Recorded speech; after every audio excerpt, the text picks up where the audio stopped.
Vidéo, je suis Anne-Sophie Gouverneur du blog Je crée, je cut. Je suis experte de l'univers Cricut, entre autres. Et aujourd'hui, je vais vous parler du Cricut Design Space, vous savez, ce programme qui commande votre Cricut, et plus spécifiquement de certaines fonctionnalités qu'on trouve dans le panneau des calques. Vous savez, le panneau des calques, c'est ce machin-là sur le côté droit. Je vais vous montrer aujourd'hui la différence entre couper, retirer, combiner et exclure, qui sont des fonctionnalités qu'on trouve ici en dessous. Alors, tout d'abord, on va commencer par sélectionner les deux calques pour chaque fois faire l'opération.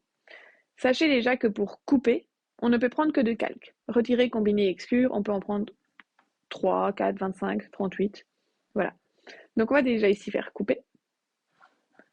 On va faire ici associer, retirer. Ici, combiner, associer, combiner.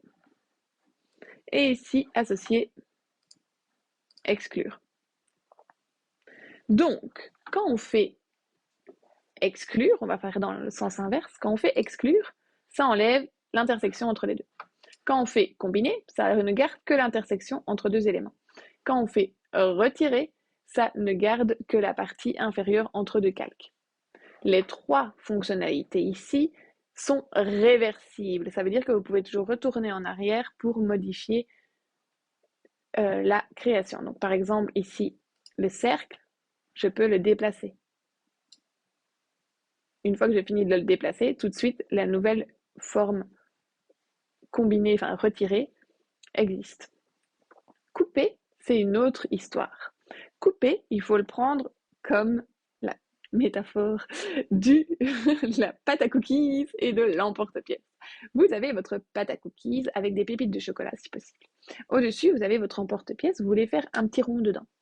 Vous allez prendre votre pâte à cookies, vous allez taper votre emporte-pièce sur la pâte à cookies. Qu'est-ce qui va rester?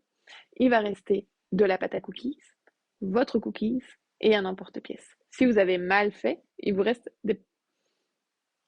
Alors, voyons ici, donc j'ai coupé les deux éléments. Qu'est-ce que j'ai? J'ai un morceau d'intersection. J'ai la partie du bas, la partie du milieu et la partie du haut. Donc ici, tous les calques sont là. C'est une opération irréversible. Donc si vous fermez et vous voulez ensuite retourner en arrière, c'est pas possible d'annuler la fonction coupée comparé aux autres. Alors, est-ce que c'est intéressant de garder la fonctionnalité coupée? Oui, tout à fait. Il y a des utilisations pour, c'est assez réduit, mais ça existe. Donc, je vais vous montrer avec un autre exemple. Tadam! On va couper, retirer,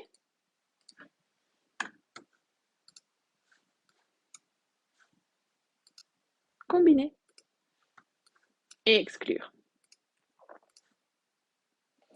Qu'est-ce que ça change? Donc, exclure, on a enlevé toutes les portions qui se juxtaposaient, toutes les lignes qui se juxtaposaient.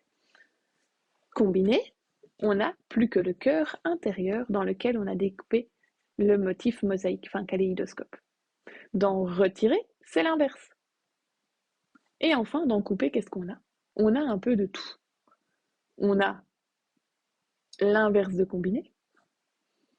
On a le rond, le cœur qui est dedans combiné. On a une deuxième fois le cœur de combiné. Ça, c'est la spécificité de Cricut, de la fonction couper. Et on a le reste qui ressemble à retirer. À quoi ça sert de garder ça? En fait, si vous voulez modifier des couleurs et rajouter ensuite le tout. Hop, on va sélectionner les trois. On va faire aligner, centrer. Et donc, on a ici des cœurs qui sont de différentes couleurs. Voilà une possibilité avec la fonction couper. Attention que la fonction couper, c'est toujours que deux calques, tandis que retirer, combiner et exclure, c'est autant de calques que vous voulez. Attention que la fonction couper est irréversible, tandis que retirer, combiner et exclure, vous pouvez la modifier.